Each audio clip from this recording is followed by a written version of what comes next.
Device అవునప్పుడు మీరు చెప్పాల్సి ఉంటది ఏం చెప్పామన్నది.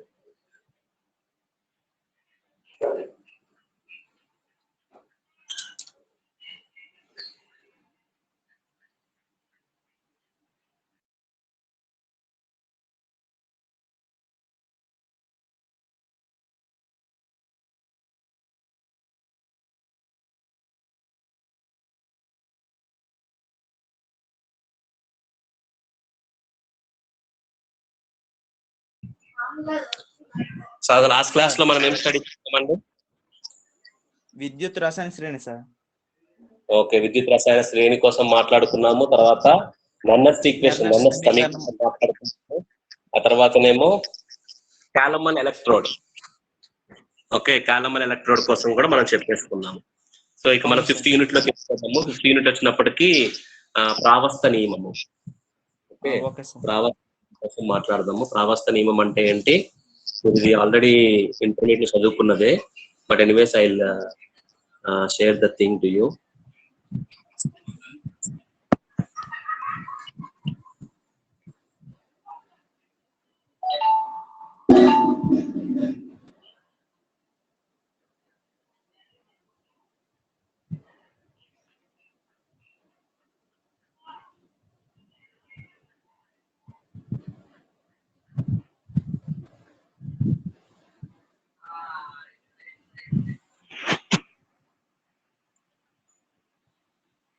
స్క్రీన్ కనిపిస్తుందా మీకు?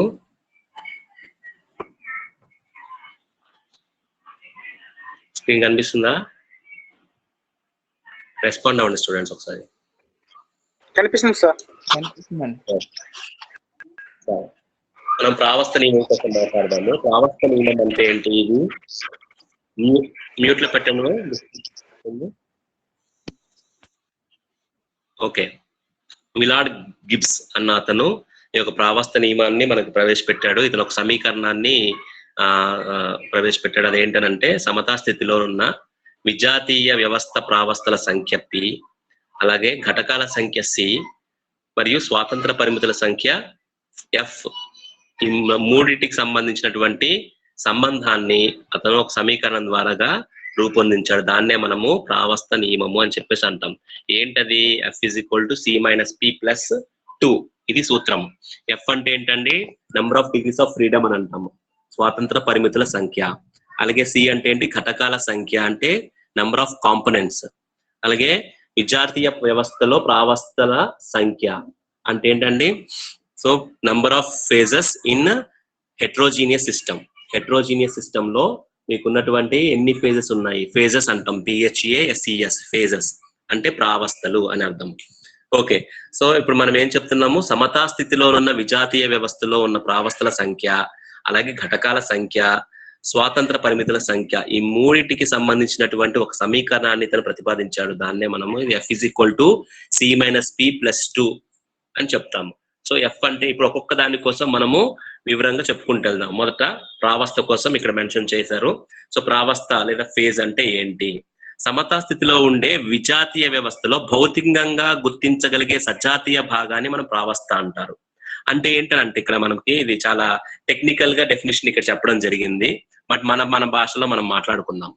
ఓకే, సో సమతా స్థితిలో అంటే మీకు తెలిసిందే ఈక్విలిబ్రియం.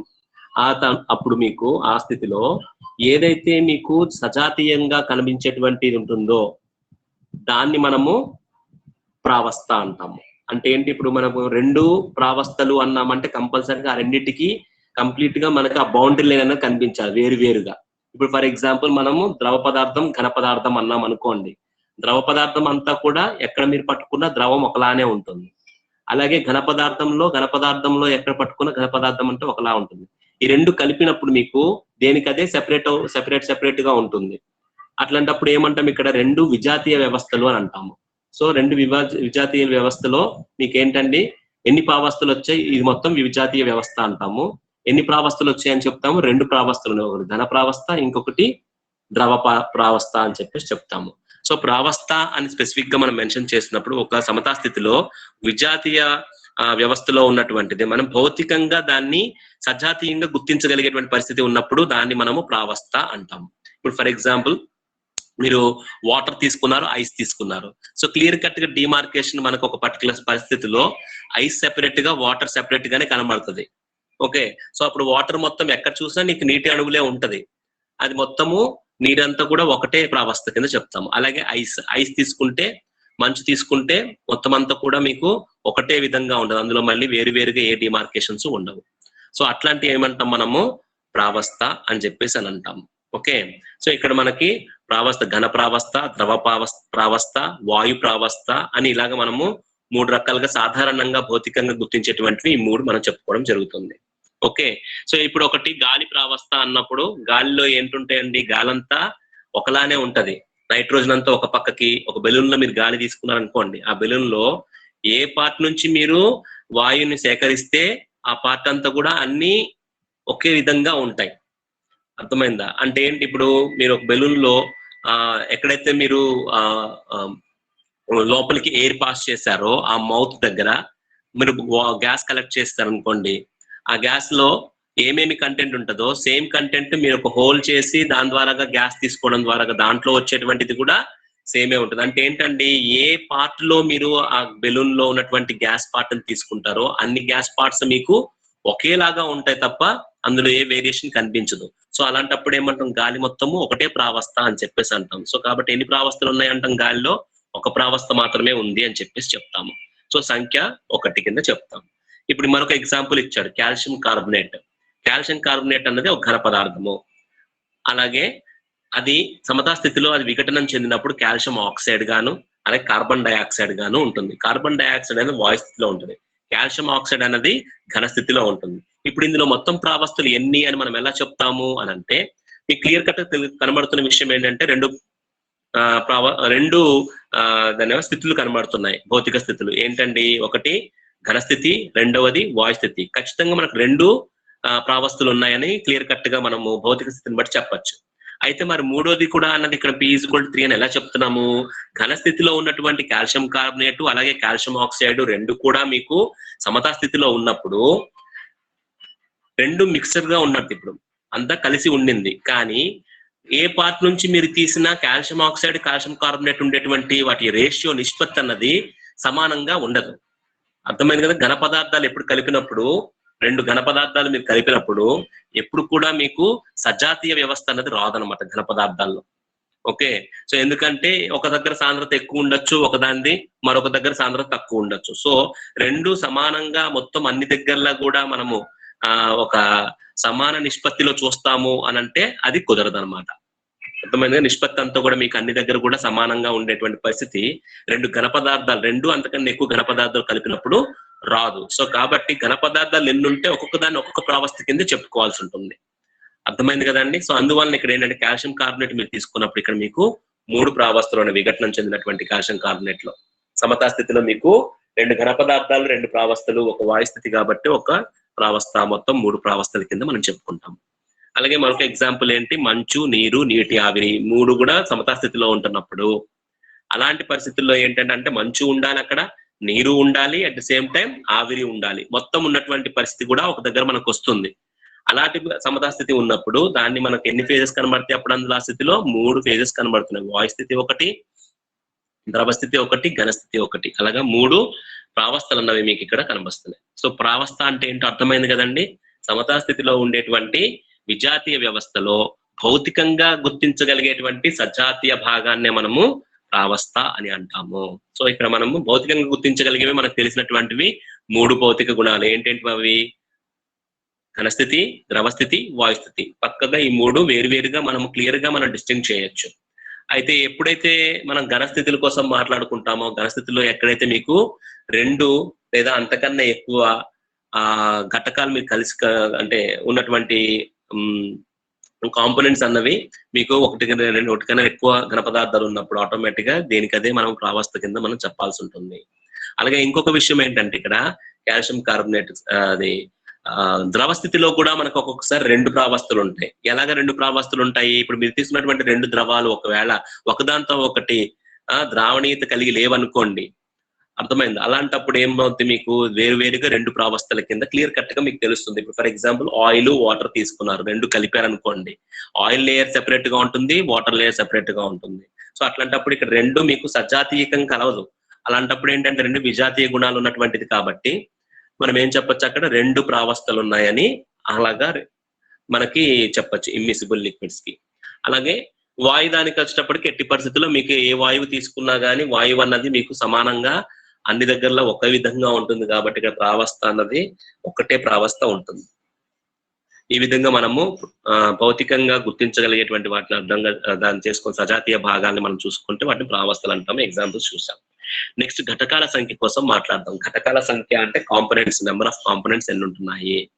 ఈ దీనికోసం మాట్లాడినప్పుడు ఒక రసాయన వ్యవస్థలో ఉండే అన్ని ప్రావస్థల సంఘటనాన్ని పరిమాణాత్మకంగా వ్యక్తపరచడానికి ఉపయోగించే రసాయన పదార్థాలను కనీస సంఖ్యను ఆ వ్యవస్థ ఘటకాల సంఖ్య అని అంటాము. అంటే ఏంటంటే ఇక్కడ మనకి ఇప్పుడు మీరు తీసుకునేటువంటి ఘటకాలు ఏవేవైతే అందులో అంటే కాంపోనెంట్స్ లేదా పదార్థాలు ఎన్ని ఉన్నాయో చూడండి. ఫస్ట్ ఏర్పడిన పదార్థాలన్నీ చూడండి.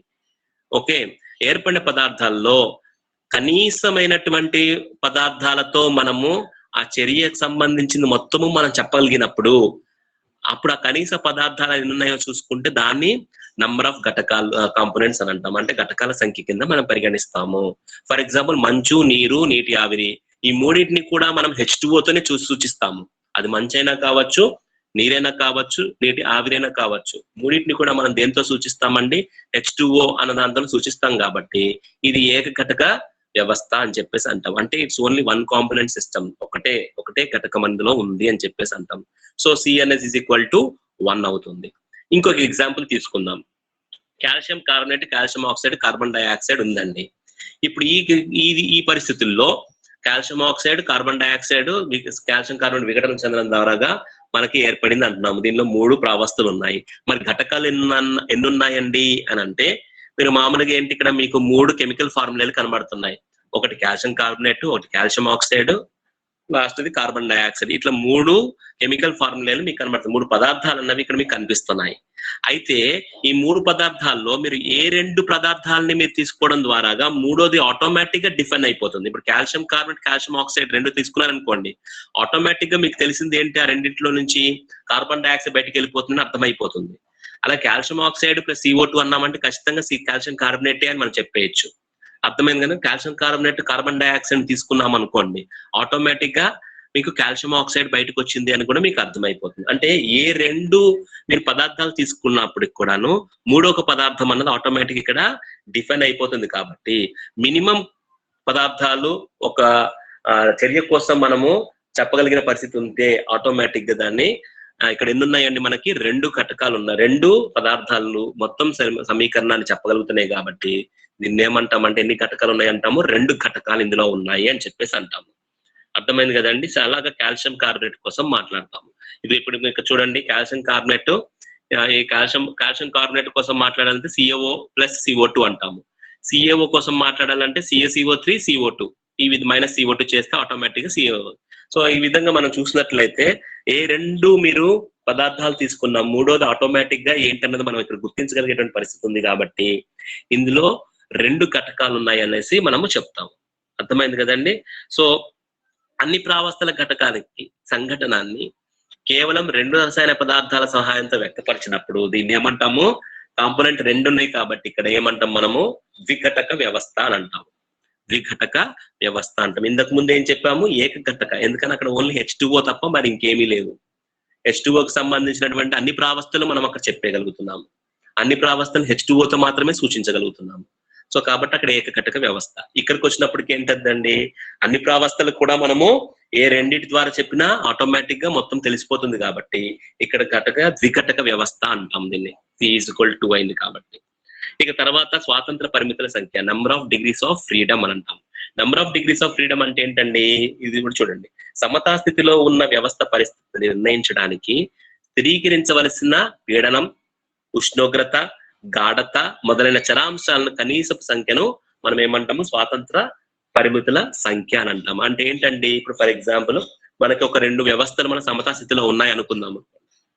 అర్థమైంది కదండి. రెండు ప్రావస్థలు మీకు సమతా స్థితిలో ఉన్నాయి అనుకుందాం. ఈ సమతా స్థితి రావడానికి మీకు పర్టికులర్ గా ఒక ఉష్ణోగ్రత కానివ్వు, లేదా పీడనం కానివ్వు, లేదా గాఢత కానివ్వు, ఈ మూడు కంపల్సరీగా ఏదో ఒకటి మీకు దీంట్లో ఆ ఏది మార్చినా, ఈ మూడిట్లో ఏది మార్చినా బహుశా మీకు ఆటోమేటిక్ గా సమతా స్థితి అన్నది బ్రేక్ అయిపోతుంది. ఏదో చర్య అటుపక్కకు కానీ ఇటుపక్కకు కానీ మూవ్ అయ్యేటువంటి పరిస్థితి ఉంటుంది. సో అంటే ఏంటండి, ఏవైనా మినిమము మీకు ఈ యొక్క పీడనం కానీ, ఉష్ణోగ్రత కానీ, గాఢతలు కానీ, ఇలా మొదలైనవి ఏవైనా కానీ మీకు ఆ యొక్క సమతా స్థితిని ప్రభావితం చేసేలాగా ఉంటున్నప్పుడు వాటిని ఏమంటాం మనము, ఎన్ని మీకు ప్రభావితం చేస్తాయి అని అంటే అన్ని మీకు number of degrees of freedom అని చెప్పేసి అంటాం. అన్ని స్వాతంత్ర పరిమితుల సంఖ్య అని చెప్పేసి అని అంటాము. సో ఫర్ ఎగ్జాంపుల్ ఇక్కడ నీరు, నీటి ఆవిరి తీసుకున్నామండి. ఇక్కడ రెండు వ్యవస్థలు ఉన్నాయి, ఒకటి ద్రవ వ్యవస్థ, ఇంకోటి వాయు వ్యవస్థ. ఇది రెండు ప్రావస్థలు ఉన్నటువంటి ఏకఘటక వ్యవస్థ. సో దీనిలో ఏముందండి, C = 1, ప్రావస్థలేమో రెండు ఉన్నాయి కాబట్టి P = 2 ఉంది. అర్థమైంది కదండి. సో అప్పుడు మీకు ఏమైందండి, ఇప్పుడు మీకు కేవలము ఒక పర్టికులర్ టెంపరేచర్ వద్ద మాత్రమే మీకు నీరు, నీటి ఆవిరి రెండు సమతా స్థితిలో కనబడతాయి. ఆ ఒక ఉష్ణోగ్రతను కనుక మీరు మార్చారనుకోండి, ఆటోమేటిక్ గా మీకు అది నీరైనా అయిపోవాలా పూర్తిగా, లేదు అటు నీటి ఆవిరైనా అయిపోవాల్సి ఉంటుంది. అలాగే బాష్పపీడనాన్ని మీరు మార్చినా కానీ మీకు ఆటోమేటిక్ అటైన్ అవుతుంది, ఇటైన్ అవుతుంది. సో కాబట్టి ఏవైనా ఒకటి మినిమం ఒకటి మీకు మార్చడం ద్వారా ఆటోమేటిక్ గా మారిపోతుంది. రెండు మార్చక్కర్లేదు, ఏదో ఒకటి మార్చడం ద్వారా మీకు మారిపోతుంది. కాబట్టి కనీసపు అని అంటున్నాం కదండి, కనీసపు సంఖ్య అని. సో ఏదైనా ఒకటి మార్చడం ద్వారా ఆటోమేటిక్ గా మీకు అది మారిపోతుంది. కాబట్టి ఏమంటాం దీన్ని, F = ఎంత వస్తుంది మీకు, 1 అని వస్తుంది. అందుకే దీన్ని ఏకచర వ్యవస్థ అని అంటాము. అంటే యూనివేరియంట్ సిస్టమ్ అని అంటాం దీన్ని, యూనివేరియంట్ ఏకచర వ్యవస్థ అని చెప్పేసి అని అంటాము. అంటే ఇప్పుడు మీరు ఇక్కడ గమనించినట్లయితే చూడు, నీరు, నీటి ఆవిరి కోసం మాట్లాడినప్పుడు 0.0098 డిగ్రీస్ వద్ద 4.58 మిల్లీమీటర్ పీడనం వద్ద నీరు, మంచు, నీటి ఆవిరి మూడు కూడా సమతా స్థితిలో ఉంటాయి. అలాంటి పరిస్థితుల్లో అర్థమైంది కదండి, ఇక్కడ F = 0 అయిపోయింది, శూన్య చర వ్యవస్థ. F = 0. ఎందుకని ఇక్కడ మూడు ప్రావస్థలు కూడా మీకు రెండింటిపైన ఆధారపడి ఉంది. దేనిపైన, ఉష్ణోగ్రత పైన, అలాగే పీడనం పైన. ఇవి రెండింటిపైన ఆధారపడి ఉన్నప్పుడు మన సూత్రం పరంగా F = C + P -2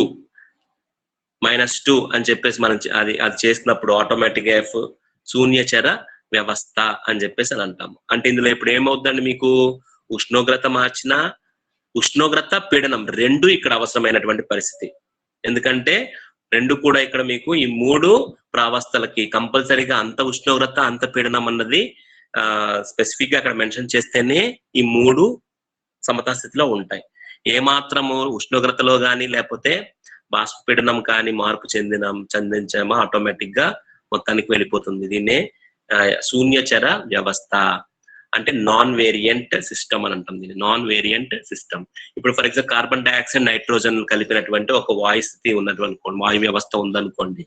ఇందులో రెండు వాయువులు ఉన్నాయి, కార్బన్ డైఆక్సైడ్ ఉంది, నైట్రోజన్ ఉంది. సో కాంపోనెంట్ వచ్చినప్పటికి రెండు కూడా వాయువులే కాబట్టి ప్రావస్థ ఒకటే, P = 1. సో ఈ రెండు ఇక్కడ మీరు దీనిలో పెట్టినప్పుడు F = 3 వస్తుంది. దాన్ని బట్టి ఇది త్రిచర వ్యవస్థ, ట్రైవేరియంట్ సిస్టమ్ అని చెప్పేసి అని అంటాము. సో ట్రైవేరియంట్ సిస్టమ్ అన్నా, బైవేరియంట్, యూనివేరియంట్, ఇలాగా మనకి నాన్ వేరియంట్, ఈ విధంగా మనము ఏమని చెప్తున్నామండి ఇక్కడ మీకు ముఖ్యంగా దేనిపైన ఆధారపడి ఉన్నటువంటి పరిస్థితులు ఇక్కడ మాట్లాడుతున్నాము, పీడనము, ఉష్ణోగ్రత, గాఢత, ఈ మూడింటికి సంబంధించినటువంటి అంశాలు. నీటి కోసం మాట్లాడినప్పుడు ఇక్కడ ఓన్లీ వాటర్ తీసుకుంటున్నాం కాబట్టి గాఢత అన్నది ఏ మాత్రం ప్రభావం చూపించేటువంటి అంశం కాదు ఇక్కడ. అర్థమైంది కదండి. సో గాఢత అన్నది ఎప్పుడు వస్తుందండి, ఎప్పుడైనా మనకి ఒకటి కన్నా ఎక్కువ ఘటకాలు కనుక మనకు ఉన్నట్లయితే, అర్థమైందా, ఆటోమేటిక్ గా అప్పుడు అంటే ద్విఘటకాల దగ్గర నుంచి కూడా మీకు ఏమవుతుందండి, మీకు గాఢత అన్నటువంటి పాసిబిలిటీ కూడా ఉండేటువంటి పరిస్థితి ఉంటుంది. ఓకే, సో ఈ విధంగా మనము number of degrees of freedom, అలాగే ప్రావస్థ, ఘటకాలు, ఇవన్నిటికి సంబంధించినటువంటి ఎలాగ మనము తెలుసుకుంటాం అన్నది చూసాము. ఓకే, ఏమన్నా అర్థమైంది ఇంతవరకు మీకేమన్నా? ఒకసారి రెస్పాండ్ అవ్వండి స్టూడెంట్స్ అందరూ.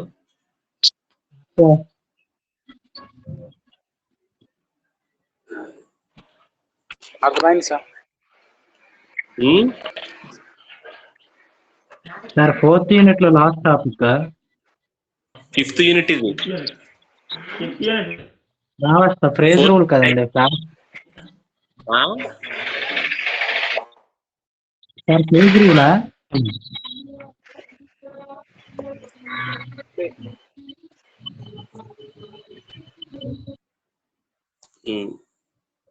ఒకసారి మీరు మెసేజ్ చేయండి, ఎందుకంటే డిస్టర్బెన్స్ వస్తుంది. మీరు ఎవరు మాట్లాడుతున్నారో ఒకవేళ అది మీ నుంచి డిస్టర్బెన్స్ అనిపిస్తే కనుక మెసేజ్ చేయండి, ఎందుకంటే వాయిస్ నాకు క్లారిటీగా మీకు వినిపిస్తలేదు, అంత సౌండ్ ఏదో వస్తుంది. డిస్టర్బెన్స్ ఏం లేదనుకుంటే మాట్లాడచ్చు. చెప్పండి ఏంటో అంటున్నారు. Sir phase రూలా? ప్రావస్థ నియమం. అవును, ఫేజ్ రూల్, ప్రావస్థ నియమం. అది 5వ unit first topic sir. 5th unit లో సెకండ్ టాపిక్ ఇది. ఫస్ట్ టాపిక్ కూడా మనం కవర్ చేస్తాము. ఇందాక ఎలక్ట్రోకెమిస్ట్రీలో చెప్పినటువంటి కాలమల్ ఎలక్ట్రోడ్ కానీ ఎన్ఎస్ సమీకరణం కానీ ఇవన్నీ ఆల్మోస్ట్ మీకు సెకండ్ పార్ట్ లోకి వచ్చింది. అదే 5th యూనిట్ లో ఫస్ట్ పార్ట్ లోకి వెళ్ళిపోతాయి అవి. 5th యూనిట్ లో ఫస్ట్ చాప్టర్ కింద ఎలక్ట్రోకెమిస్ట్రీలో మిగిలిన భాగం ఏదైతే మనం చెప్పుకున్నామో, ఎలక్ట్రోకెమికల్ సిరీస్ కానివ్వు, లేదు అని అంటే ఈ కాలమల్ ఎలక్ట్రోడ్, నన్నస్ సమీకరణము, ఇవంతా కూడా మీకు 5th యూనిట్ లో ఫస్ట్ చాప్టర్ కింద చెప్పుకునేటువంటి అంశాలు. సెకండ్ చాప్టర్ ఉండకండి, విద్యుత్ శాస్త్ర రసాయన శాస్త్రం 2. అదే మీ డౌట్ ఏంటో నాకు అర్థం కాలేదు సార్. ఇది 5th యూనిట్ లోట second topic sir phase rule. ఇంకా 5th యూనిట్ లో సెకండ్ చాప్టర్ ఉంది కదండి అని అంటాను. నేను 5th యూనిట్ లో మనకి 2 చాప్టర్లు ఉన్నాయి. ఒకటి ఎలక్ట్రోకెమిస్ట్రీకి సంబంధించి రసాయన శాస్త్రానికి సంబంధించిన కంటిన్యూటీ ఉండింది, ఫేజ్ రూల్ ఉంది. Okay sir.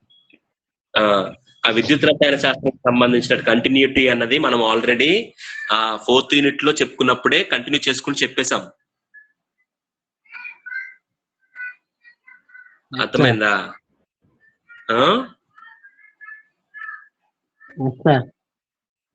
ఓకే, సో ఇప్పుడు మనము 5th యూనిట్ లో లాస్ట్ చాప్టర్కి వచ్చేసాం. అంటే 2వ చాప్టర్ ప్రావస్థ నియమము. సో ప్రావస్థ నియమానికి సంబంధించినటువంటిది మీరు మొత్తము పర్ఫెక్ట్ ఆల్రెడీ మీరు చదివిందే కాబట్టి మళ్ళీ ఒకసారి మనకు రివిజన్ లాగా ఉంది. So that we can continue చేయనా మా క్లాస్. నేను ఇప్పుడు అర్థమైందా? ఇప్పుడు దాకా చెప్పింది ప్రావస్థ నియమం అంటే ఏంటి, దానిలో ఉన్నటువంటి పారామీటర్స్ అన్నిటిని కూడా ఎక్స్ప్లెయిన్ చేయడం ఎలాగా అన్నది కూడా మనం ఇప్పుడు చెప్పేశాను. అందులో ఉన్న టర్మ్స్ అన్ని కూడా ఎక్స్ప్లెయిన్ చేయడం. యూజువల్ గా ప్రావస్థ నియమం అనగానేమి, దానిలో ఉన్నటువంటి సమీకరణంలో ఉన్నటువంటి ప్రతి అంశాన్ని వివరించండి అని చెప్పేసి అడుగుతాడు ఎగ్జామ్ లో. అది జనరల్ 5 మార్క్స్ అడుగుతాడు. 5 మార్క్స్ విత్ ఎగ్జాంపుల్ రాయాల్సి ఉంటుంది. Okay, next I'll continue the class.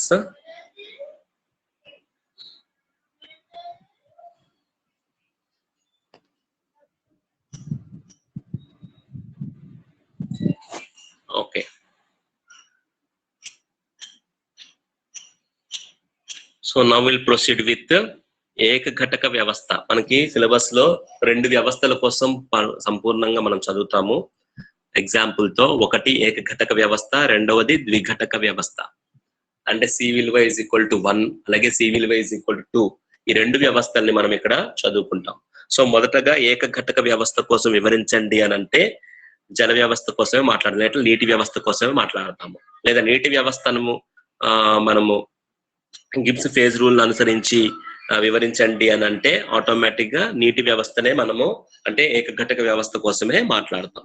అలాగడిగినా ఇలాగడిగినా రాయాల్సింది నీటి వ్యవస్థ గురించి మనం మెన్షన్ చేస్తాం. సాధారణంగా ఇది ఎస్ఏ క్వశ్చన్ కింద అడుగుతున్నాడు.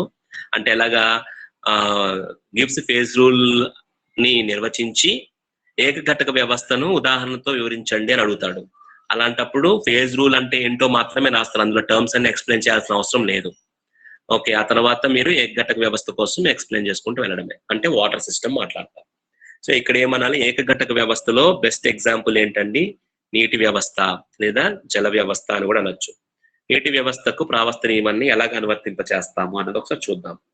ఓకే, సమతా స్థితిలో నీరు అన్నది మీకు అంటే ఇక్కడ 3 అంశాలు ఉంటాయి. ఏంటంటే అండి, ఒకటి ద్రవ, ఘన, వాయు. అంటే ఘన స్థితి ఏంటి ఇక్కడ మంచు, ద్రవ స్థితి ఏంటి నీరు అంటాము, అండ్ వాయు స్థితి వచ్చినప్పటికీ నీటి ఆవిరి అని చెప్పేసి అనొచ్చు, లేదా ఆవిరి అనొచ్చు. ఓకే, సో ఈ విధంగా 3 ప్రావస్థలు అన్నవి మీకు ఇందులో H2O లో వచ్చేటువంటి పాసిబిలిటీ. సో ఇప్పుడు దీంట్లో 3 కూడా వ్యవస్థల్ని మనము H2O అనే ఒక దాంతోనే మనం సూచిస్తున్నాం కాబట్టి దీన్ని ఏకఘటక వ్యవస్థ అని అంటాము. ఓకే, సో కాబట్టి ఇప్పుడు మనము ఏకఘటక వ్యవస్థలో ఈ 3 కూడా సమతా స్థితిలో కనుక ఉన్నప్పుడు మన స్వాతంత్ర పరిమితుల సంఖ్య ఎంత వస్తుందండి? ప్రావస్థ నియమం ప్రకారంగా F = C-P+2 సూత్రాన్ని ఉపయోగించినప్పుడు ఏమవుతుందండి, 1 - కాంపోనెంట్ ఒకటే కదండి, ఘటకం ఒకటే H2O, సో 1 మైనస్ ఇక్కడ 3 ప్రావస్థలు మీకు సమతా స్థితిలో ఉన్నాయి కాబట్టి -3 + 2, సో మొత్తం ఎంత అయిందండి, 0 అయిపోయింది. సో ఇది మనకి శూన్య వ్యవస్థ కింద మనం చెప్తాం. సో ఈ స్థానం వద్ద పీడనం, ఉష్ణోగ్రత లేదా గాఢతలలో ఏదో ఒక దానిని స్వల్పంగా మారిస్తే 3 ఏదో ఒక ప్రావస్థ మనకి మాయమైపోతుంది. నేను చెప్పాను కదండి, ఇప్పుడు మీకు ఉన్నటువంటి ఇక్కడ ఇప్పుడు గాఢత అన్నది ఇక్కడ మనము దృష్టిలో తీసుకోవాల్సిన అవసరం లేదు. కేవలం ఇక్కడ మనము పీడనము, ఉష్ణోగ్రత ఇవి 2 కూడా ఏ చిన్న వ్యత్యాసం మీరు చేసినా, ఈ రెండిట్లో ఏదో ఒకటి చిన్నది వ్యత్యాసం చేసినా ఆటోమేటిక్ ఏమవుతుందండి, ఒక ప్రావస్థ అన్నది మీకు ఎగిరిపోయి మిగతా 2 ప్రావస్థలు ఉంటాయి. అర్థమైంది కదండి? సో దీన్నే మనము ఒక ప్రావస్థ మాయమైపోయి అదే అయిపోతుంది. సో ఇది మనము మీరు జాగ్రత్తగా గుర్తుపెట్టుకోవాల్సింది. దీనికి ఏంటి, డయాగ్రామ్ కి మీకు మార్కులు పడతాయి. మీరు రాసేటువంటి నీటి వ్యవస్థలో 5 మార్కులు కేవలం ఈ యొక్క పిక్చర్ మొత్తం పర్ఫెక్ట్ గా రాస్తేనే. ఫేజ్ డయాగ్రామ్ అంటారు దీన్ని, ప్రావస్థ పటము అని చెప్పేసి చెప్పచ్చు.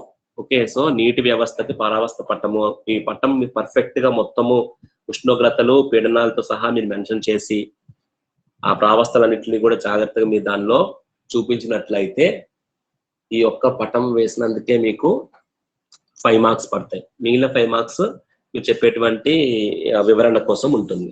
ఓకే, సో ఇక్కడ మీరు జాగ్రత్తగా మీరు గమనించినట్లయితే దీనికి ఇది మీరు X అక్షం పైన మన ఉష్ణోగ్రతలు తీసుకున్నాము, Y అక్షం పైన ఏం తీసుకున్నాము, పీడనం తీసుకున్నాము. ఓకే, ఇక్కడ మనము అంటే నీరుకి సంబంధించి ఓన్లీ నీటి కోసం మాట్లాడుతున్నాం కాబట్టి గాఢత అన్న అంశం రాదు. సో కాబట్టి ఇక్కడ మనం కేవలం ఏ రెండింటిపైన ఆధారపడి ఉంది ప్రావస్థలు మారాలి అని అంటే కేవలం మీకు ఉష్ణోగ్రత, పీడనం ఈ 2 అంశాలనే తీసుకోవాల్సిన పరిస్థితి ఉంది. కాబట్టి మనం తీసుకున్నటువంటి ప్రావస్థ పటములో ఉష్ణోగ్రతకిను అలాగే పీడనానికి మధ్యలో ఉన్నటువంటి మార్పులు ఏ విధంగా వస్తూ ఉంటుందో కోసం మాట్లాడతాం. ఓకే, క్లియరా? ఓకే, సరే. ఇప్పుడు ఈ ప్రావస్థల్లో ఈ పట్టంలో ఉన్నటువంటి వివరాలను ఒకసారి జాగ్రత్త మనం గమనిద్దాము. ఇక్కడ స్టార్టింగ్ ఏ ఉందండి, స్టార్టింగ్ ఏంటుందండి, ఇక్కడ ఏ అన్నది ఒకటి కనబడుతుంది మీకు. ఓకే, స్టార్టింగ్ ఏముందండి ఇక్కడ మీకు, ఏ తీసుకోండి. ఏ అన్న point, okay don't go with a, మీకు దీంతో అయితే కష్టమవుతుంది అర్థం చేసుకోవడము. లెట్స్ గో విత్ మీకు తెలిసినటువంటి ఒక అంశం నేను చెప్తాను చూడండి. సాధారణంగా మనం నీరుని బాయిల్ చేస్తే ఏ ఉష్ణోగ్రత వద్ద మీకు అది ఆవిరవుతుంది? జాగ్రత్తగా ఒక విషయం మీకు అడుగుతున్నాను, జాగ్రత్త వినండి. ఏ ఉష్ణోగ్రత వద్ద మీకు ద్రవ స్థితి వాయు స్థితిగా మారుతుంది? అంటే నీటికి సంబంధించి నీరు ద్రవ స్థితి నుంచి వాయు స్థితికి ఏ ఉష్ణోగ్రత దగ్గర మారుతుంది? హలో హలో ఉన్నారా? సార్ 100 degrees సెంటీగ్రేడ్ కాదా? మరి అదే చెప్పండి, ఏం డౌట్ వచ్చింది మరి? 100 degrees సెంటీగ్రేడ్ వద్ద మీకు ద్రవ స్థితి అన్నది వాయు స్థితిగా మారుతుంది. సాధారణమైనటువంటి క్వశ్చన్ అది. బాష్పీభవన స్థానం ఎంత అని చెప్తాము? నీటికి 100 degrees చెప్తాం కదా. ఇప్పుడు దీనిలో ఒక క్వశ్చన్ ఏంటంటే 100 degrees అని మనం మాట్లాడతాం సాధారణంగా, కానీ దాని పీడనం ఎంత ఉన్నప్పుడు మీకు 100 degrees ఉంటుంది అన్నది మనం గుర్తుపెట్టుకోవాలి. ఇక్కడ అందుకే బాష్పీభవన స్థానాల కోసం మనం మాట్లాడినప్పుడు, దాన్ని నిర్వచించినప్పుడు జనరల్ గా ఏంటంటే మనం ప్రావస్థల్ని బట్టి మాట్లాడేస్తాం. ద్రవస్థితి నుంచి వాయుస్థితికి వెళ్ళిన ఉష్ణోగ్రత ఎక్కడ అవుతుంది అని అలా చెప్పుకుంటూ వెళ్తాము. కానీ యాక్చువల్ డెఫినేషన్ పరంగా మాట్లాడినట్లయితే పీడనం కూడా అందులో మెన్షన్ చేయాల్సి ఉంటది. ఎంత పీడనం అంటాము? మన యొక్క గది పీడనం అంటే రూమ్ అట్మాస్ఫియర్ చెప్తాం అనమాట. అర్థమైంది కదండి? రూమ్ అట్మాస్ఫియర్ లో అంటే సాధారణ వాతావరణంలో మనకి ఎంత పీడనం ఉంటుంది? 1 అట్మాస్ఫియర్ ఉంటుంది. సాధారణ పీడనం ఎంత ఉంటుందని మనకి 1 అట్మాస్ఫియర్ ఉంటుంది. సో 1 అట్మాస్ఫియర్ ప్రెషర్ వద్ద అన్నది పక్కగా మనం మెన్షన్ చేయాలి. అర్థమైంది కదండి? ఏ బాయిలింగ్ పాయింట్ కోసం మనం మాట్లాడినా, బాష్పీభవన స్థానం కోసం మాట్లాడినా ఫస్ట్ పాయింట్ మనం ఏం చేయాలి చెప్పాల్సిందంటే 1 అట్మాస్ఫియరిక్ పీడనం వద్ద, ఓకే, ద్రవము వాయువుగా మారేటువంటి ఉష్ణోగ్రతనే మనం ఏమంటాము? బాయిలింగ్ పాయింట్, బాష్పీభవన స్థానం అని చెప్పేసి చెప్తాము. సో ఇక్కడ మీకు గమనించినట్లయితే 100 degrees అన్నది ఇక్కడ మనం మెన్షన్ చేసాము. ఎంత దగ్గర అండి? 1 అట్మాస్ఫియర్ దగ్గర. ఓకే, 1 అట్మాస్ఫియరిక్ పీడనం వద్ద మీకు 100 degrees అన్నది ఉంటుంది. ఇది జనరల్ గా మనకు నీటి యొక్క బాష్పీభవన స్థానము. అయితే ఎక్కడ ఈ రెండు కూడా మీకు దాన్ని ఏమంటారు కలుస్తుందో, ఈ పాయింట్ కలుస్తున్న పాయింట్ ఇజంట్ ఇట్. సో ఇక్కడ మీకు ఈ 1 అట్మాస్ఫియరిక్ ప్రెషర్ కి అలాగే 100 degrees టెంపరేచర్ వరకు మీరు వెళ్తే అప్పుడు మీకు ఏమైందండి? నీరు ఆవిరిగా మారడం అన్నది కనిపిస్తుంది మీకు. అర్థమైంది కదండి? సో నీరు ఆవిరిగా మారిన పాయింట్ ఇది కరెక్ట్ గా. అయితే మనము నీరు ఆవిరిగా మారేటువంటి పాయింట్ మనము ఎక్కడ చూపిస్తున్నాము? 100 degrees దగ్గర చూపిస్తున్నాము. మీరు ఉష్ణోగ్రత పీడనాన్ని పెంచుతూ ఉన్నారనుకోండి, జాగ్రత్త చూడండి, ఇక్కడ ఏమైందండి? పీడనం పెరుగుతూ ఉంది. పీడనం పెరుగుతూ ఉన్నప్పుడు ఆటోమేటిక్ గా ఉష్ణోగ్రత కూడా ఏమైందండి? ఇక్కడ మీరు గమనించండి, పీడనం పెంచుతూ ఉంటున్నప్పుడు 1 అట్మాస్ఫియర్ కాకుండా మీరు 3 అట్మాస్ఫియర్ పెట్టారండి. 3 అట్మాస్ఫియర్ పెట్టినప్పుడు దాని యొక్క బాయిలింగ్ టెంపరేచర్ ఎక్కడికి వచ్చే ఛాన్స్ ఉంటుంది చెప్పండి? ఇప్పుడు మీకు ఇక్కడ గ్రాఫ్ కనబడుతుంది కదండి, మీకు గ్రాఫ్ లో మీకు ఓఏ కరువును మాత్రమే చూడండి. ఓఏ కరువును మాత్రమే చూడండి. ఓకే, సో ఓఏ కరువును ఆధారంగా చేసుకొని మీరు ఇదంతా ఎక్స్పెరిమెంటల్ గా చేసినటువంటి గ్రాఫ్ అండి. దాని నుంచి మనము ఏంటి ఇన్ఫర్మేషన్ వస్తుందన్న దానికోసం మాట్లాడుతున్నాం. ఓకే, సో ఇప్పుడు మీరు గమనించాల్సిన విషయం ఏంటంటే 1 అట్మాస్ఫియరిక్ ప్రెషర్ వద్ద 100 degrees సెంటిగ్రేడ్ వద్ద మీకు ఏమైందండి? నీరు అన్నది వాయువుగా మారింది అని చెప్పేసి అంటున్నాము. క్లియర్? ఇప్పుడు నీకు పీడనం తగ్గించాను అనుకోండి, పీడనం ఏం చేస్తున్నాను? నేను తగ్గిస్తూ ఉన్నాను, కిందకు వస్తూ ఉన్నాను. పీడనం కిందకు వస్తూ ఉండేటప్పటికి ఏమైందండి? ఉష్ణోగ్రత అన్నది తగ్గుతుంది. ఉష్ణోగ్రత పీడనం తగ్గితే ఉష్ణోగ్రత కూడా తగ్గుతుంది కదా సార్? తగ్గుతుంది కదా అప్పుడు ఇక్కడ మరి మనకి. ఓకే, సో అంటే ఏంటండి? ఇప్పుడు ఓఏ కరువు కోసం మనం మాట్లాడినప్పుడు ఇక్కడ ఏం మాట్లాడుతున్నాము? ఓఏ కరువు అన్నది మీకు వాటి యొక్క బాష్పీభవన స్థానాల కోసం మాట్లాడుతుంది. నీరు ఆవిరిగా మారేటువంటి బాష్పీభవన స్థానం కోసం మాట్లాడుతుంది. ఓకే, అది కూడా ఏంటండి? యువతల వైపుకి అంటే ఏంటండి?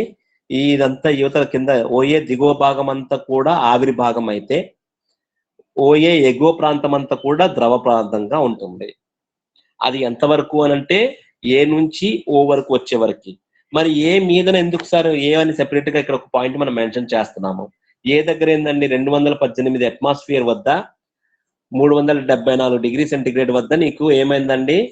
ఆ బాయిలింగ్ పాయింట్ అన్న కాన్సెప్ట్ మాట్లాడచ్చు. కానీ ఆ మీదికి అయినప్పటికి ఏమైందనంటే మీకు పూర్తిగా ఆ ఉష్ణోగ్రత పైన కానీ లేకపోతే ఆ ఒక అట్మాస్ఫియరిక్ పీడనం పైన కానీ ఏమవుతుందండి? మీకు ఆ వాయు మరియు ద్రవ స్థితులు అన్నవి మీకు పూర్తిగా కలిసిపోయి ఉంటాయి అనమాట. మీకు ఇంకా అక్కడ వాయు స్థితి ధనస్థితి అని మనం అక్కడ చెప్పడానికి లేకుండా అయిపోతుంది అనమాట. అర్థమవుతుంది కదండి? సో కాబట్టి ఏంటనంటే అక్కడికి ఆ మీదన మీకు ఎటువంటి డిమార్కేషన్ కనిపించదు. 218 అట్మాస్ఫియర్ పైన అలాగే లేదా 374 degrees ఉష్ణోగ్రత మీదన దాటించి ఇంకా మీరు ముందుకు వెళ్ళాలి అని అనుకుంటే అర్థమైంది కదండి? ఆ పర్టికులర్ ఉష్ణోగ్రత వద్ద లేదా ఆ పర్టికులర్ పీడనం వద్ద మీరు దాటి వెళ్ళిపోతే మీకు వాయు స్థితికి అలాగే ద్రవ స్థితికి మధ్యలో ఉన్నటువంటి ఆ టెంపరేచర్స్ మనం చెప్పడం కష్టం అయిపోద్ది అనమాట.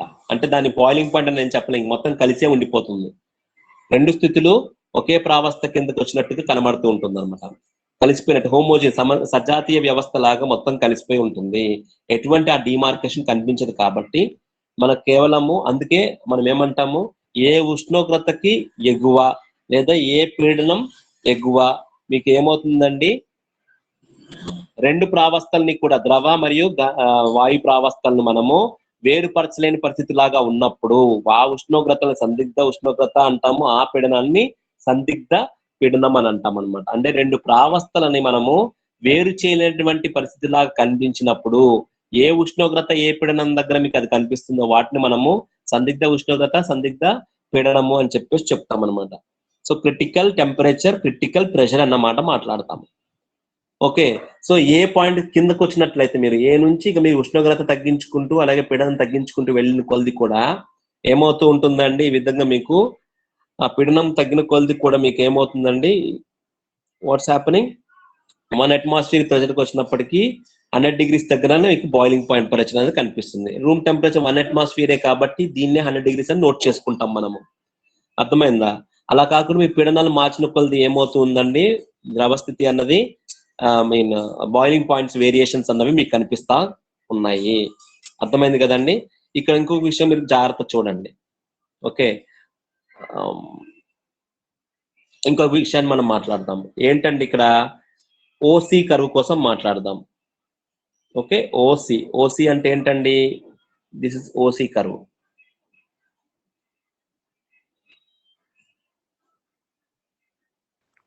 ద్రవీభవన వక్రం. రైట్. సో దీన్ని ఏమంటానండి, ద్రవీభవన వక్రం అంటే ఏంటండి, ఇక్కడ మీకు చూడండి జాగ్రత్తగా. 0 దగ్గరకు వచ్చినప్పటికి ఏంటండి మీకు ఓ దగ్గరకు వచ్చినప్పటికి ఏంటండి మీకు ఉష్ణోగ్రత 0.0098 degrees ఉంది. దానికన్నా తక్కువ టెంపరేచర్ కి వెళ్ళిన కొలది పీడనం పెరుగుతా ఉన్నప్పుడు చూడు, పీడనం ఏమైందండి మీకు, పీడనం పెరుగుతూ ఉందా? ఓఏ కర్వ్ కోసం మనం మాట్లాడినప్పుడు ఓసి ఇదేంటి పైకి వెళ్ళదా?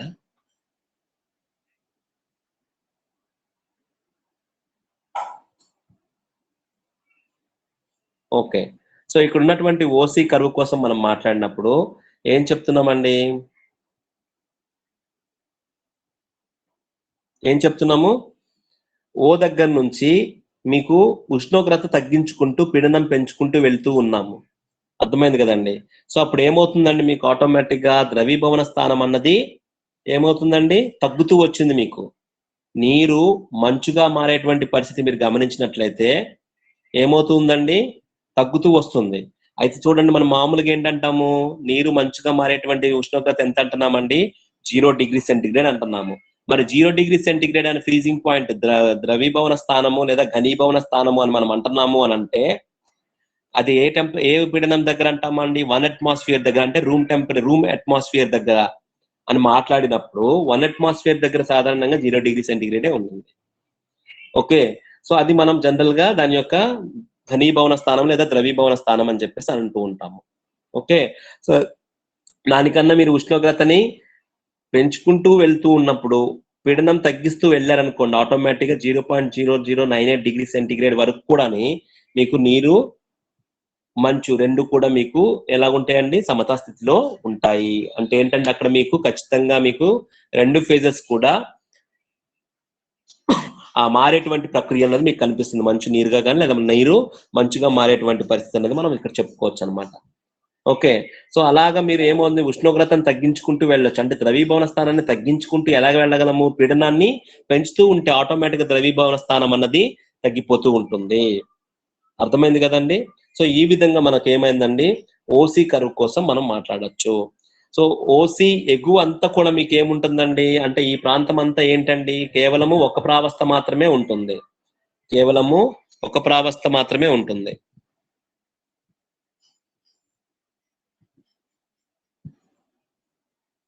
కేవలము ఒక ప్రావస్థ మాత్రమే ఉంటుంది, అది నీరు ప్రావస్థ. అలాగే ఇంకొకటి ఏంటండి, ఆ దిగువ ప్రాంతం అంతా కూడా మీకు ఏంటుంటుందండి, ఒక ప్రావస్థ మాత్రమే ఉంటుంది, మంచు. అంటే అంతకన్నా లోపలికి వెళ్ళిపోతే ఉష్ణోగ్రత లోపలికి వచ్చేస్తే లేదా పీడనం లోపలికి వచ్చేస్తే మీకేమవుతుందండి? మంచు ప్రాంతం అవుతుంది. అంటే ఏం చెప్పొచ్చు?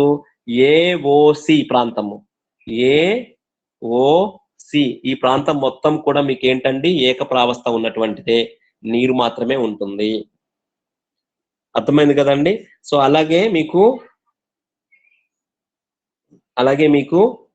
చూడండి బిఓసి ప్రాంతము. ఈ బిఓసి ప్రాంతం అంతా కూడా ఏంటండి? మీకు మంచు, కేవలం ఏకప్రావస్థ ఉన్నటువంటిదే. అలాగే ఏఓబి ఇది నీటి. సో ఇక్కడ మొత్తం మనకి ఎన్ని ప్రావస్థలు వచ్చాయండి? 3 ప్రావస్థలు అన్నవి కనిపిస్తున్నాయి. ఏది? వక్రం పైన కాదు, వక్రానికి లోపల ఉన్నటువంటి పరిస్థితి మాట్లాడుకోవాలి. అర్థమైంది కదండి? సో వీటిని మనం ప్రాంతాలు అని అంటాము. ఓకే, సో నీరు ప్రాంతము, ఆవిరి ప్రాంతము, మంచు ప్రాంతము, ఈ విధంగా 3 ప్రాంతాలు మనం చెప్తాము. వక్రం పైన మాత్రం కేవలం మీకు సమతా స్థితి ఉంటుంది, 2 ప్రావస్థలు ఉంటాయి. ప్రతి వక్రం పైన ఆ ప్రావస్థలు అన్నవి 1 కన్నా ఎక్కువ ప్రావస్థలు అనేవి కనిపిస్తాయి. ఓకే, సో అదనంగా ఇక్కడ మరొక విషయం కూడా మనం మాట్లాడదాము. ఏంటి ఆ విషయము అని అంటే, ఇక్కడ మీకు ఓఏ ప్రైమ్ అని ఒకటి మీకు డాటెడ్ లైన్స్ తో మనకు కనిపిస్తుంది. ఏంటండి ఓఏ ప్రైమ్ అంటే? ఇది అతి శీతల వక్రము అని చెప్పేసి చెప్తాం. అతి శీతల వక్రం అంటే ఏంటండి? వాట్ ఈస్ అతి శీతల వక్రము? సూపర్ కూల్డ్ కర్వ్ అంటాం దీన్ని. ఎందుకు సూపర్ కూల్డ్ కర్వ్ అని అంటే, ఓఏ ప్రైమ్ ని మీరు జాగ్రత్తగా గమనించినట్లయితే మీకు ఆ ఓఏ ప్రైమ్ ని మనం మెటాస్టేబుల్ స్టేట్ అని కూడా అంటాము. మెటాస్టేబుల్ అని అంటే అది కేవలము ఒక రకమైనటువంటి అస్థిరమైనటువంటి స్థితి. అది అర్థమైందా? అంటే ఏంటంటే మీరు ఎటువంటి డిస్టర్బెన్స్ లేకుండా జాగ్రత్తగా వాటర్ ని కూల్ చేస్తూ వెళ్ళారనుకోండి, ఏమవుద్ది? మామూలుగా సాధారణంగా రూమ్ టెంపరేచర్ దగ్గర 0 degrees దగ్గర అది ఐస్ అయిపోవాల్సింది, ఐస్ అవ్వదండి. స్టిల్ మీకు ఏమవుతుందండి? అది మీకు 2 ప్రావస్థల్ని చూపిస్తూనే వెళ్తూ ఉంటుంది అలాగా. అర్థమవుతుందా మీకు చెప్తుంది? ఏ మాత్రం మీరు దాన్ని కొంచెం చిన్న డిస్టర్బెన్స్ దాన్ని కలిగించారనుకోండి, ఆటోమేటిక్ గా అది ఓబీ వక్రానికి వచ్చేస్తుంది. ఓబీ వక్రానికి వచ్చేసిందంటే ఆటోమేటిక్ గా మీకు ఐస్ సెపరేట్ అయిపోవడం అన్నది కనిపిస్తూ ఉంటుంది. అర్థమైంది కదండి మీకు చెప్తుంది? సో అంటే అతి శీతల వక్రము అని అంటే జనరల్ గా మనం ఏం మాట్లాడతాం? మెటాస్టేబుల్ కర్వ్ అంటాం దాన్ని. లేదంటే అది ఒక అస్థిరమైనటువంటి పరిస్థితి. ఏంటంటే అది అని అంటే, మనము నీటిని దాని యొక్క ద్రవీభవన స్థానం కన్నా కూడా తక్కువ టెంపరేచర్ కి మనం తీసుకువెళ్ళిన కొలది కూడా అది ఇంకా మీకు ద్రవ స్థితిలోనే గనక ఉన్నట్టుగా ఉంటే దాన్ని ఏమంటాం మనము? సూపర్ కూల్డ్ లిక్విడ్ అని అంటాం, సూపర్ కూల్డ్ వాటర్ అని అంటాం. ఇక్కడ ఇంకా ఆటోమేటిక్ గా ఏమవుద్ది? ఏ చిన్న దాంట్లో ఒక రేణు పడినా లేకపోతే చిన్న గాలి తాకిడి దానికి వచ్చినా కానీ ఆటోమేటిక్ ఏమవుద్దండి? మీకు అది మొత్తము గడ్డ కట్టేస్తుంది. అంటే అది ఏ కరువులోకి వచ్చేస్తున్నట్టండి? ఓబీ కరువు కిందకి వచ్చేస్తుంది, ఓబీ కరువులోకి కలిసిపోతుంది అన్నమాట. అర్థమైంది కదండి? సో అందుకే దీన్ని అతి శీతల వక్రం అని చెప్పేసి చెప్తాము. ఎప్పుడైనా మనకి ఒక పేజ్ రూల్ బట్టి ఏం చెప్పచ్చండి అని అంటే, ఒకటి ఎక్కడ ఏ ఉష్ణోగ్రతల వద్ద ఏ పీడనాల వద్ద ఆ ఒక్క పదార్థము ఎలాగా బిహేవ్ చేస్తుందన్న అంశాన్ని పూర్తిగా మనము స్టడీ చేయొచ్చు అనమాట ఈ ఫేజ్ రూల్ బట్టి.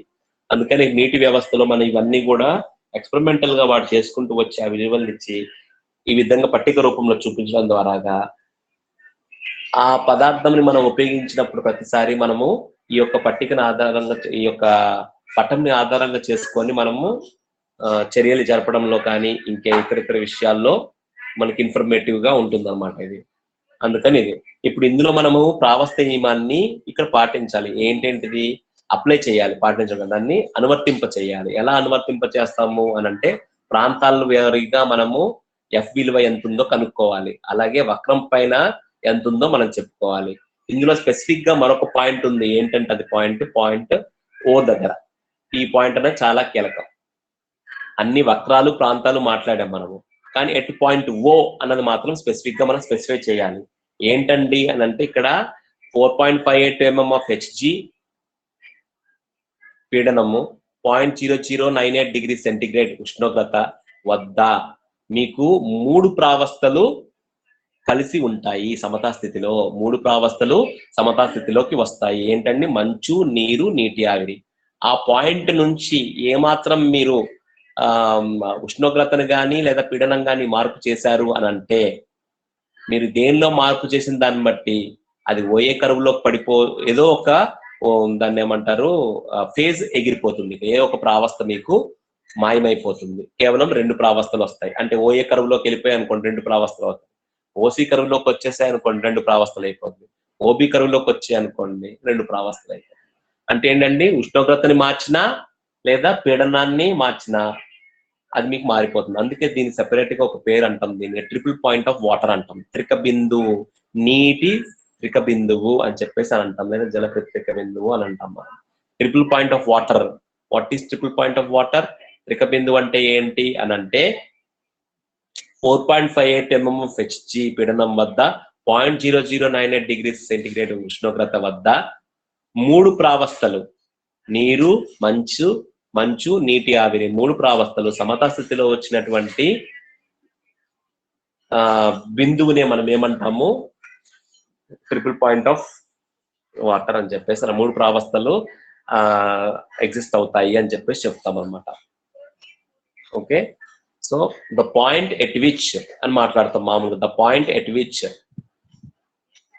3 phases, water, ice and water vapour 3 కూడా మీకు exist in equilibrium. 3 phases exists in equilibrium at 4.58 mm of Hg of pressure and 0.0098 degrees centigrade of temperature.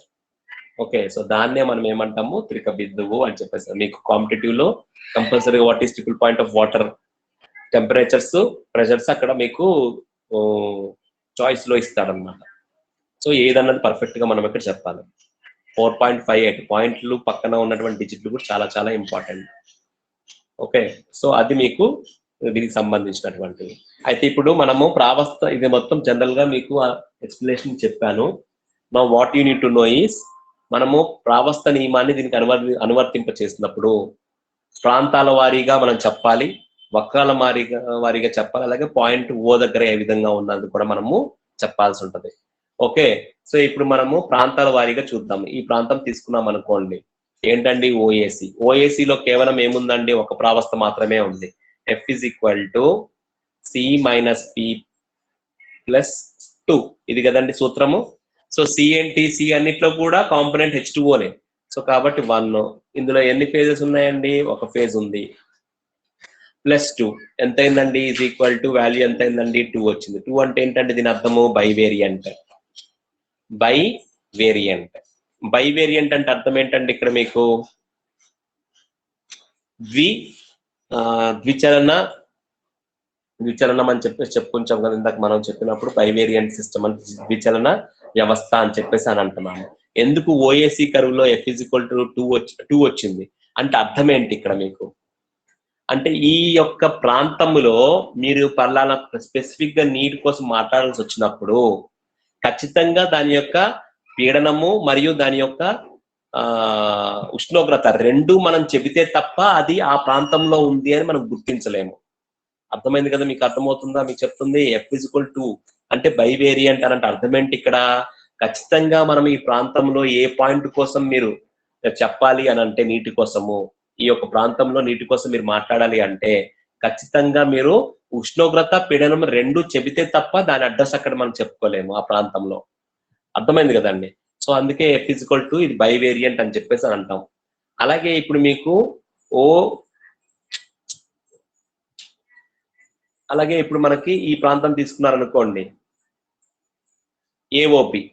AOB ప్రాంతం కనుక మీకు కేవలం ఏముందండి, నీటి ఆవిరి మాత్రమే ఉంది. అక్కడ ఇందాకట్లాగానే F is equal to C minus P plus 2 ఈ సూత్రాన్ని వర్తింప చేస్తే ఏమైందండి, ఇక్కడ మీకు ఇక్కడ కూడా విలువ 2 వస్తుంది. అంటే ఇక్కడ కూడా మీరు ఏ పాయింట్ ఆఫ్ వాటర్ కంటెంట్ ఇక్కడ మీరు చెప్పాల్సి వచ్చినా కానీ 2 స్థితులు కంపల్సరిగా చెప్పాల్సి ఉంటుంది. అలా చెబితేనే అది నీరు ఆవిరి అని మనం గుర్తించగలుగుతాము. అర్థమైంది కదండి. అలాగే ఇక్కడ కూడా ఇంతకుముందు చెప్పుకున్న దాంట్లో కూడా ఖచ్చితంగా మీరు ఉష్ణోగ్రత మరియు పీడనం 2 చెబితేనే అది నీరు, ద్రవ స్థితిలో ఉంది నీరు అని మనం చెప్పగలుగుతాము. అలాగే మంచు కోసం మాట్లాడితే సేమ్ మంచు కూడా ఇదే పద్ధతిలో వెళ్తుంది. ఇక్కడ కూడా బైవేరియంట్ అని చెప్తాము. సో ఇక్కడ ఉన్నటువంటి 3 ప్రాంతాలు కూడా, ఈ 3 ప్రాంతాలు కూడా ఏంటంటే ఇట్ ఈస్ బైవేరియంట్. 3 ప్రాంతాల్లో కూడా ఏంటండి బైవేరియంట్ అంటే ఏంటండి, అక్కడ ఉన్నటువంటి నీరు కోసం మీరు చెప్పాలి ద్రవ స్థితిలో ఉందా లేదా ఘన స్థితిలో ఉందా వాయు స్థితిలో ఉందా అని మీరు చెప్పాలి అని అంటే ఖచ్చితంగా 2 అంశాలు స్పెసిఫిక్ గా అక్కడ మీరు మెన్షన్ చేయాలి. ఏంటంటే అది పీడనం మీద చెప్పాలి, అలాగే ఉష్ణోగ్రత కూడా చెప్పాలి. అర్థమైంది కదండి మీకు చెప్పింది? ఒకసారి రెస్పాండ్ అవ్వండి.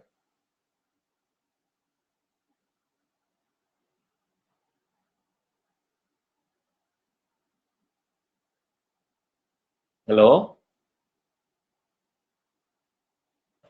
సార్ అర్థమైందా ప్రాంతం కోసము ఇప్పుడు చెప్పిందంతా కూడా ఏమన్నా?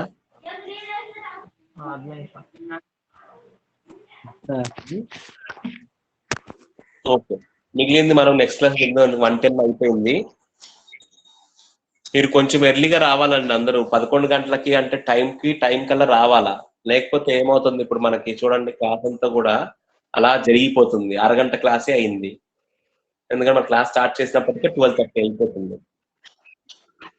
సో టైంకి నేను ముందే మీకు టైం కూడా మెన్షన్ చేస్తాను కదా, ఏ రోజుకి ఆ రోజు పలానా టైం కల్లా మీరు అటెండ్ అవ్వాలి అని అన్నప్పుడు ఖచ్చితంగా మీరు అందరూ కూడా ఆ టైం ఫాలో అవుతే బాగుంటుంది. మనకు కూడా ఆ 1 అవర్ టైం అన్నది మనకు బాగుంటుంది చెప్పుకోవడానికి.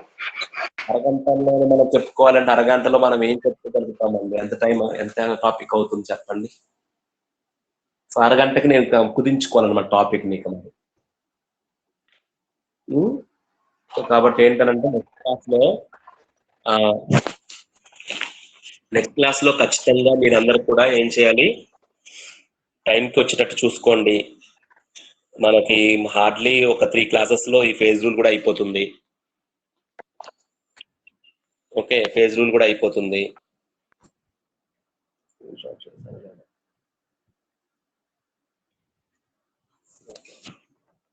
మొత్తం 9 అటెండ్ అయ్యారండి 10 మందిలో.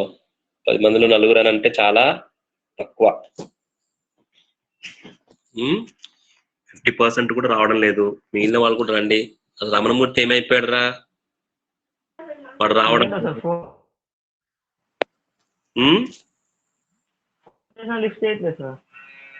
చేసిన లిఫ్ట్ అవ్వట్లేదు. రమణమూర్తి రావడం లేదు. ఇంకెవరెవరు ఉన్నారు మీ క్లాసులో? పురుషోత్తము, శ్రీధరు, యోగేశ్వరరావు, మోతిలాల్. అమ్మాయి రావడం లేదేంట్రా? అమ్మాయి పేరేంటిది? మాధవి. మాధవి అన్న మీ క్లాసు? అమ్మాయి సిబిజెడ్ కదా? ఇంకెవరున్నారు మీ క్లాస్ లో? పురుషోత్తము, మోతిలాల్, శ్రీధరు, కారుణ్య రమేష్ అన్నాడండి, పురుషోత్తముల బాబా. ఏడు మరి వాడు ఎందుకు రావడం లేదు? వాళ్ళు ఇద్దరు ఒకే మొబైల్ సార్. వాళ్ళు ఇద్దరు అటెండ్ అవుతున్నారా కలిసి అందులోనే? ఇద్దరు ఒకే మొబైల్ సార్. మరి ఆ మాట చెప్పాలి కదా, నాకు అటెండెన్స్ పెరుగును కదా ఇక్కడ. ఏం పురుషోత్తం, ఇద్దరు ఒక దాంట్లో అటెండ్ అవుతున్నప్పుడు చెప్పండి సార్. ఎవరైనా ఇద్దరు లేదా ముగ్గురు ఒకే మొబైల్ నుంచి మేము వింటున్నాం సార్ అంటున్నప్పుడు అది మాకు చెప్పండి.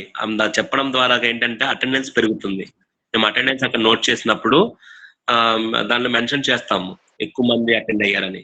లేదంటే ఇప్పుడు నేను ఇక్కడ నోట్ అయిన అటెండెన్స్ పెట్టుకుంటే ఏంటంటే మరి రానట్టు కింద అయిపోతుంది అనమాట. అర్థమైందా? సో ఖచ్చితంగా అటెండెన్స్ నోట్ చేయడానికి మీరు ఒక మొబైల్ నుంచి ఒకరికన్నా ఎక్కువ అయితే ఎంతమంది అటెండ్ అవుతున్నారు ఒక మొబైల్ నుంచి అనేది చెప్పండి నాకు, సరేనా? Okay okay. So welcome for today. Tomorrow will discuss the rest of the topics. CBZ వాళ్ళకి ఒకసారి మీరు కాల్ చేయండి. వాళ్ళ క్లాసులకు పూర్తి రావడం లేదు. ఒక రోజు వస్తున్నారు, మరొక రోజు నేను వస్తుంది వాళ్ళ కోసము. అసలు వాళ్ళు అటెండ్ అవ్వడం లేదు సిబిజెడ్ వాళ్ళు. ఒకసారి వాళ్ళకి ఇన్ఫర్మేషన్ ఇవ్వండి. ఇలాగే ఉంటే మరి ఏం లేదు, ఎగ్జామ్ కి వాళ్ళకి కట్టించడానికి అవ్వదు. ఓకే సరే, అది క్లోజ్. See you then.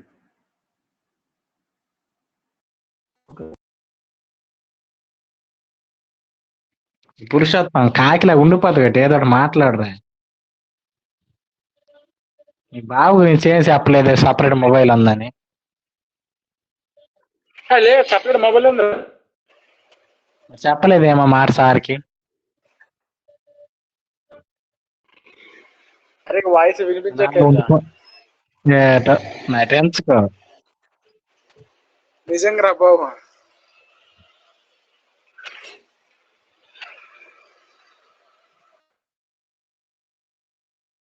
ఎలాగో పడు.